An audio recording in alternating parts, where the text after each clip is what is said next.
Hello friends, welcome to my YouTube channel. Friends, आज हम पढ़ने वाले हैं सामान्य विज्ञान।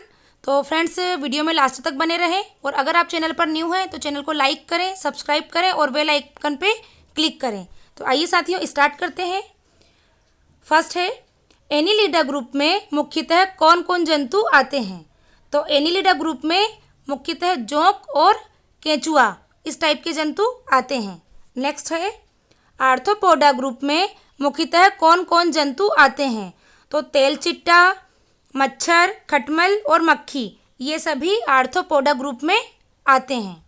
नेक्स्ट है, मोलस्का ग्रुप के अंतर्गत मुख्यतः कौन कौन से जंतु या कीट आते हैं।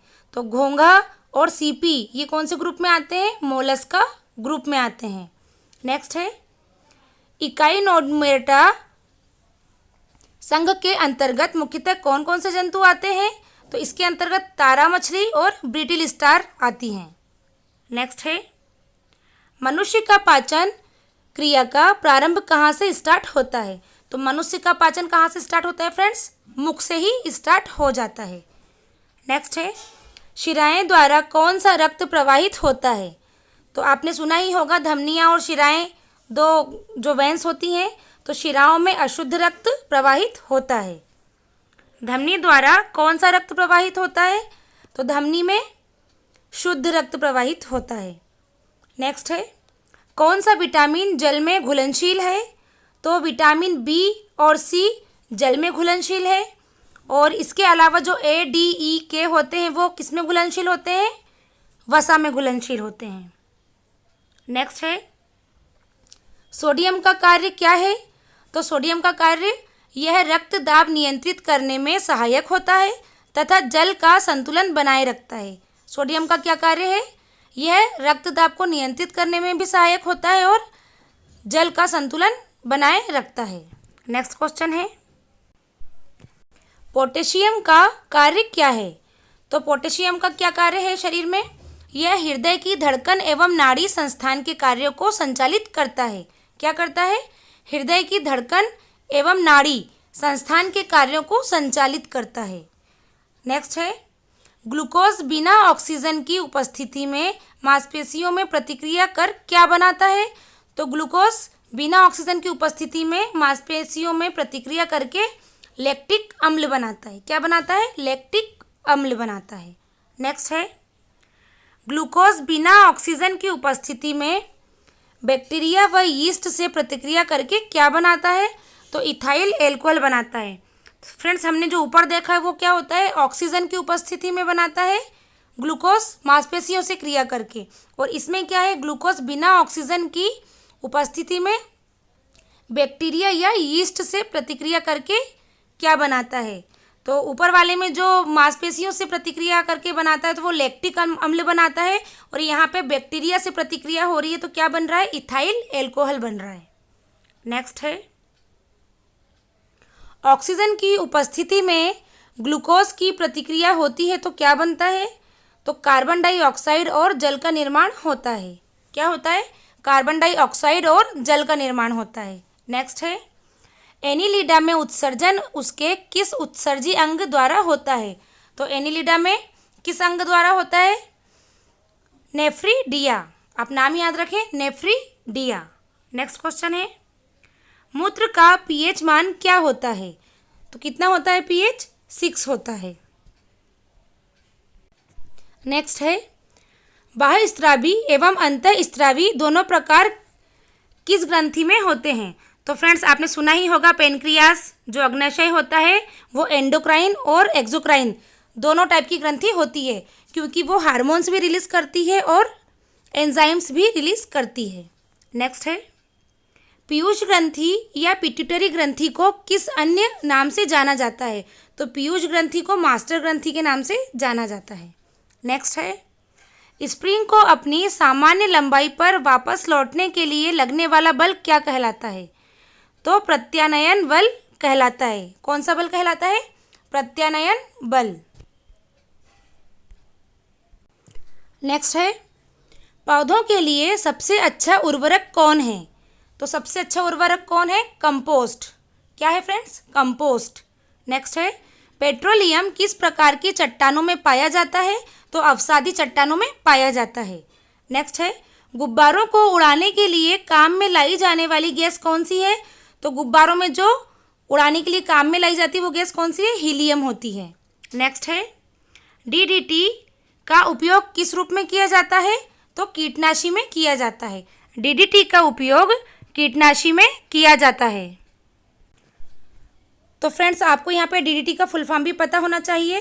तो डीडीटी का फुल फॉर्म क्या है? डाई क्लोरो डिपेनिल ट्राइक्लोरो इथेन, इसका फुल फॉर्म है। और इसका उपयोग किस रूप में किया जाता है? तो कीटनाशी में किया जाता है। नेक्स्ट है, इथेनॉल के अत्यधिक सेवन से कौन सा अंग प्रभावित होता है?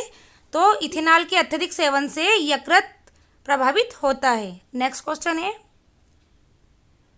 सभी अम्लों में अनिवार्य रूप से पाए जाने वाला पदार्थ क्या है? तो सभी अम्लों में अनिवार्य रूप से पाया जाने वाला पदार्थ हाइड्रोजन है। क्या है? हाइड्रोजन। नेक्स्ट है, आग लगने तथा फैलने की सबसे कम संभावना किस वस्त्र से होती है? तो सूती वस्त्र से होती है।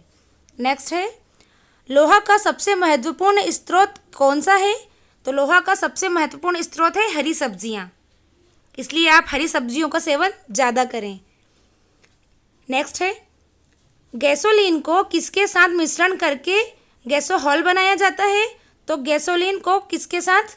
इथाइल एल्कोहल के साथ मिश्रण करके गैसोहॉल बनाया जाता है। नेक्स्ट है, तत्कालिक ऊर्जा के लिए धावकों को कौन सा पदार्थ दिया जाता है? तो ग्लूकोज दिया जाता है। कौन सा दिया जाता है फ्रेंड्स? ग्लूकोज। नेक्स्ट है, मानव जाति के लिए ओजोन परत क्यों महत्वपूर्ण है? तो पराबैंगनी किरणों को रोकने के लिए एक रक्षा आवरण बनाती है। क्या बनाती है ओजोन परत? एक रक्षा आवरण बनाती है। नेक्स्ट है, आंत ज्वर मतलब टाइफाइड के लिए सामान्यतः उपयोग की जाने वाली औषधि कौन सी है? तो क्लोरोमाइसिटिन है। कौन सी है? क्लोरोमाइसिटिन औषधि क्या करती है? टाइफाइड के लिए सामान्यतः उपयोग की जाने वाली औषधि है। नेक्स्ट है, गैस की लौ की सबसे गर्म हिस्से को क्या कहते हैं? तो गैस की लौ के सबसे गर्म हिस्से को ज्योतिहीन कहते हैं। क्या कहते हैं? ज्योतिहीन क्षेत्र कहते हैं। नेक्स्ट है, सोने का शुद्ध रूप कितने कैरेट का होता है? 24 कैरेट का। नेक्स्ट है, सिनेबार किसका अयस्क है? तो पारा का अयस्क है। नेक्स्ट है, शरीर के तापमान का नियंत्रण किसके द्वारा होता है? हाइपोथैलेमस के द्वारा होता है। फ्रेंड्स, ये ब्रेन में होता है और हाइपोथैलेमस के द्वारा ही शरीर का तापमान नियंत्रण या कंट्रोल किया जाता है। नेक्स्ट है, लाल अस्थि मज्जा में किसका निर्माण होता है? तो आरबीसी का निर्माण होता है। जो लाल अस्थि मज्जा में किसका निर्माण होता है? तो लाल रक्त कर्णिकाओं का मतलब आरबीसी का होता है। कशेरुक दंड में कितनी हड्डियां होती है? तो कशेरुक दंड में 33 हड्डियां होती हैं। नेक्स्ट है, बीसीजी का पूरा नाम क्या है? तो बीसीजी ये वैक्सीन होती है जिसका पूरा नाम है बैसिलस कैलमेट ग्यूरिन। क्या है? Bacillus Calmette Guérin. नेक्स्ट है, एथलीट फुट नामक रोग किससे होती है? कवक द्वारा होता है। किसके द्वारा होता है? कवक द्वारा। नेक्स्ट है, अस्थमा नामक रोग किससे होता है? ये भी कवक के द्वारा होता है। फाइलेरिया नामक रोग किसके द्वारा होता है? यह किस कारण से होता है? तो ये कृमि द्वारा होता है या वर्म से होता है। नेक्स्ट है, जब एक वस्तु की गतिज ऊर्जा दोगुनी की जाती है तो उसकी गतिज ऊर्जा कितनी हो जाती है? तो जब एक वस्तु की गतिज ऊर्जा दोगुनी की जाती है तो उसकी गतिज ऊर्जा कितनी हो जाती है? चौगुनी बढ़ जाती है। नेक्स्ट है, सूत्रकणिका को अन्य नाम से भी जाना जाता है, तो वह नाम क्या है?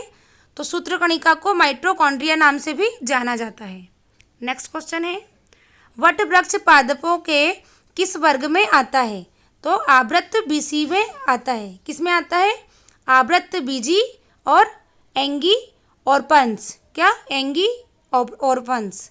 नेक्स्ट है, फ्लेम ऑफ द फॉरेस्ट का अर्थ क्या है? मतलब वन की ज्वाला का अर्थ क्या है?